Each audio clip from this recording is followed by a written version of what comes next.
Narito na naman tayo para sa isang napaka-sweet at nakakakilig na love story nila Kalingap Edu at Ate Viancy. Tulad mo ay aking makilala. Sa pagpapatuloy ng ating love story ay kakaiba ang araw na ito. Ito ay dahil mag-isa lamang si Kalingap Edu at mukhang kinakabahan na naman siya. Ano na naman kaya ang pakulo ni Kalingap Edu noong araw na yon? Inaya nga niya si Viancy para sa isang date noong araw na iyon. Kaya naman pagdating niya ay bihis na si Viancy, suot ang napakagandang damit na bagay naman sa kanya kahit simple lamang ito. Tuwang-tuwa nga ang dalawa noong nakita na sila dahil hindi na naman mabura ang kanilang mga ngiti sa mukha. Nagulat nga si Kalingap Edu dahil napakarami na namang hinanda ni Viancy para sa pagdating ni Kalingap Edu. Talagang hindi niya ito pinapabayaan kapag nandun siya sa kanilang bahay. Nagluto si Viancy ng mga siomay at napakaraming banana Q. Ganon na rin at sinamahan niya na ng soft drinks at mga sausawan. Gandang tanghali po. Pwede pong makita yung baby nyo. Grabe. Ngayon ko lang nakita yung si baby. Ano po yung lalaki? Lalaki. Grabe. Lalaki na naman. Puro lalaki na kayo dito ah. Ang cute naman ng baby nyo. Di naman po siya nainitan dito. Parang... Benzen po. Ay, si Vincent. Benzen. Ay, si... Ano? Benzen. Benzen. Ay, ang cute. Kargahin mo muna. Titingnan natin kung marunong ka naman. Ay, grabe. Grabe, sanay-sanay ka na. Siyempre po, madami na pong kapatid. Nagpa-practice ka na. Joke lang. Eh, Vincent. Ang cute na Vincent, no? Anong feeling ng...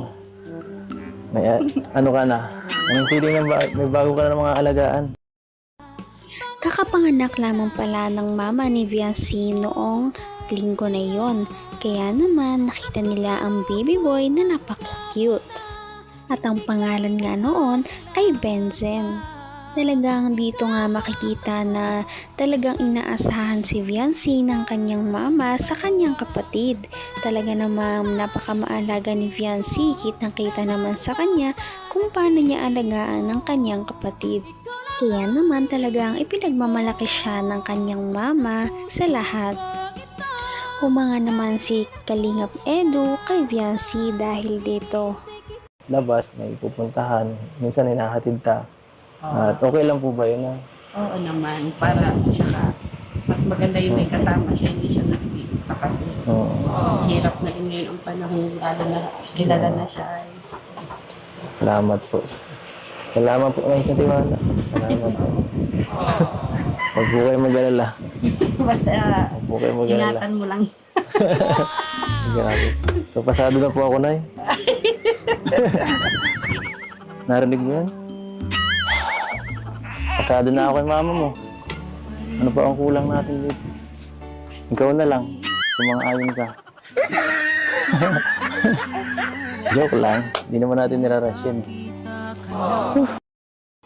Pagkatapos mag-usap ng mama ni Viancy at ni Kalingap Edu ay pinayagan na nga silang umalis. Kaya naman napagpasyahan nila na ang niluto ni Viancy na merienda ay baunin na lamang nila para makainin ng lahat.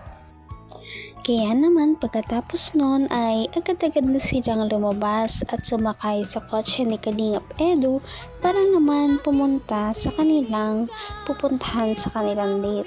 At noong makarating nga sila doon ay tumambad sa kanila ang isang napakagandang ilog na malinis at fresh ang hangin sa lugar na iyon. Ngunit parang hindi masaya si Viancy sa kanilang pagpunta doon. Bakit kaya? Para kasing may naalala siyang hindi magandang alaala noong nakita niya ang ilog. Photo sa vlog niya. Sa vlog ko, di ko alam, no? Sarap dito, ah. Napanood ko na po dito dati dun sa vlog ni Kuya Rab sa inyo. Vlog ni Rab sa akin. Tapos, Ano si yun? ano po ang kasama? Di ko alam, ah. Iba po kasama niya. Kasama ko, wala akong naaalala, no? First time, parang napipilitan pa. Nagsiselos ka ba o ano? Hindi ko alam eh. Patuloy po mga selos. Ba malay ko sa'yo? Malay ko sa'yo kung ano. Malay ko sa naiisip mo. Ano ba yun? Ano ba yung pinanood mo? Sinasabi mo na nakita mo ako dito. Dito lang limit na ako eh. Posible po hindi niyo po yun maalala. Wala na eh. Na-erase na lahat ng memory ko last year eh. Kaya naman pala iba ang mood ni Ate Viancy. Parang nagsiselos pala siya dahil pumunta nga si Kalingap Edo dito sa ilog na to noong last year. Ngunit iba pala ang kanyang kasama.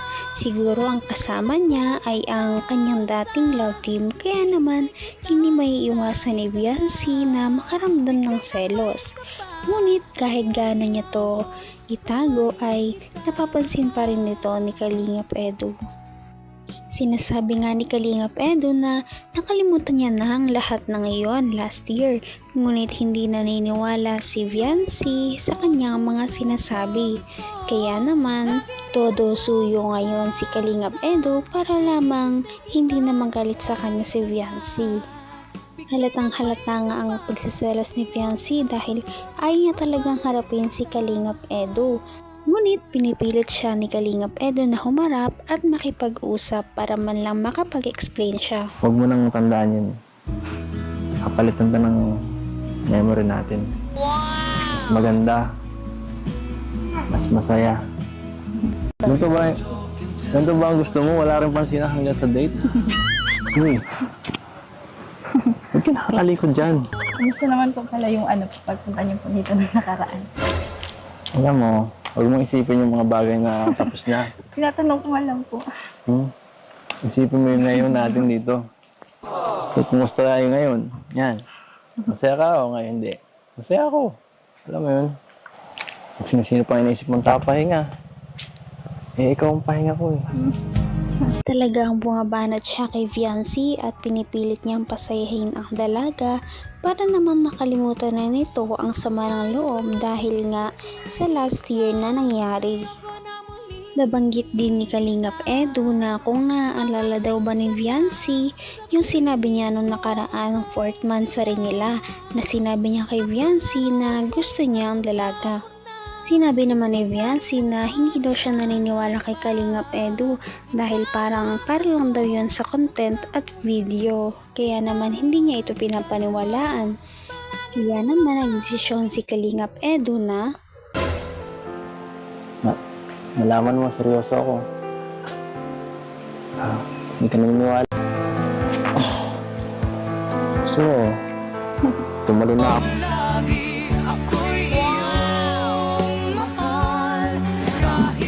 Yan para sa ito.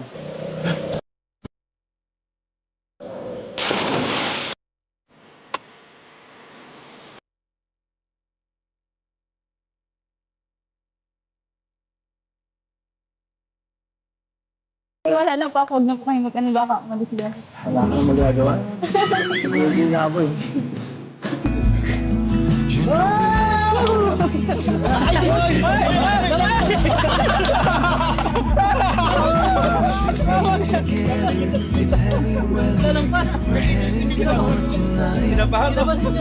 hindi nga ina-expect ni Viancy na tatalon talaga si Kalingap Edo doon sa ilog.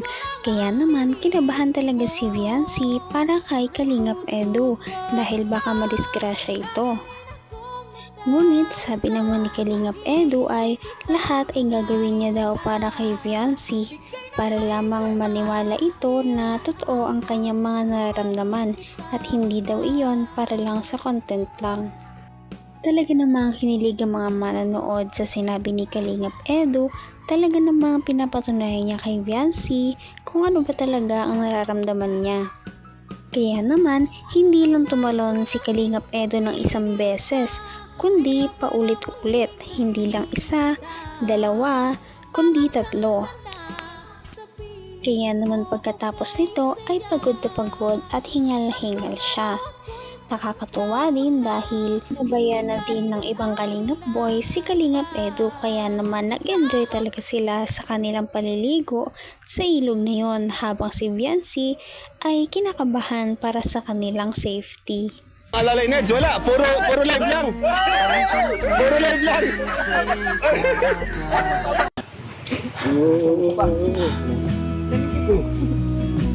Wala mababa.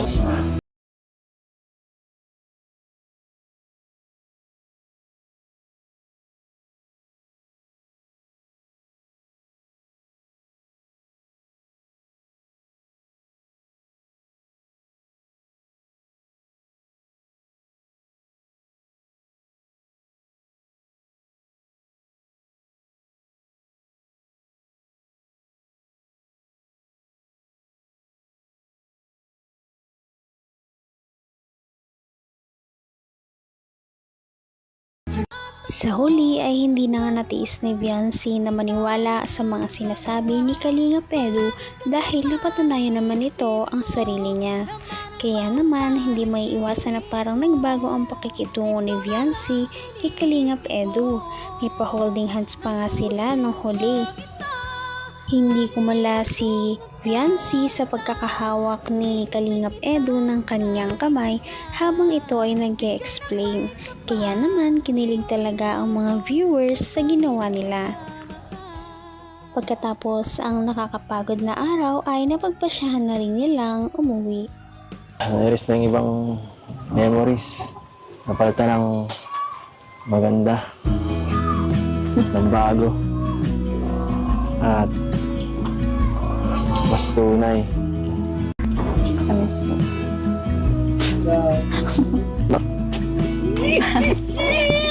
Yung prinsesa ko. Yeah, bye-bye. Mwah. Joke lang. Parang nag-level up na talaga ang kanilang relationship sa isa't isa. Kung dati ay parang hindi sila nagpapansinan dahil sa hiya, ngayon ay parang malapit na sila na magkaaminan. Umamin na nga si Kalingap Edu noong nakaraan, ngunit si Viancy din kaya ay aamin na rin ng kanyang nararamdaman? Kaya naman, sana ipatuloy natin silang suportahan at mahalin si Viancy, si Kalingap Edu at ang Kalingap team. Yun lamang at maraming salamat sa panonood. Abangan natin kung magkakatuluyan ba talaga si Kalingap Edu at Viancy. Hanggang sa muli. Bye!